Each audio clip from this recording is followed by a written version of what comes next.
in terms of the financial advising, if I think of it from a real mission point of view, solving debt problems is not the goal we have.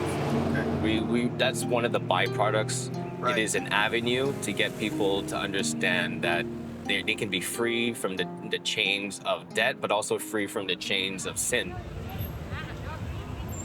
I think that the Cambodian culture here really affects the way people look at money and how they spend it.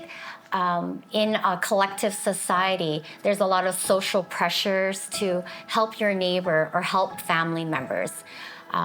So what we find is that people get pressured into giving away their money. In Cambodia, there's a debt crisis because many people have entered into loans that some of them don't even understand the loans, the parameters of the loans, the interest rates. And so people are borrowing almost as a habit. And so it's quite common for people to have 4, 5, sometimes up to 20 loans that they owe people, they owe banks, and they owe other lenders in the market. And when we talk about financial literacy, some people don't understand even what an interest rate is. For example, they could borrow from the bank for 9 to 14% a year, but they can also borrow from a market lender without giving collateral at 10% a month. And when we ask people, do you understand that 10% a month is similar to 120% a year? And they say, I don't understand what you mean. This affects the church in so many ways.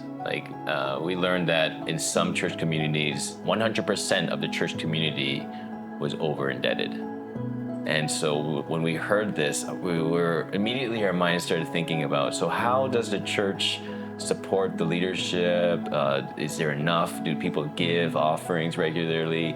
And the answer was no. It's really hard to grow a church when the offering bucket is dry, when leadership has to work most of the time outside. And so it was really hard to think about church expansion or think about church planting when everyone's struggling. So right now we're operating mainly in the capital city of Phnom Penh, but the needs are spread out all throughout the country. And because we only have 2 staff members that are here with us, it's difficult for us to travel to other provinces.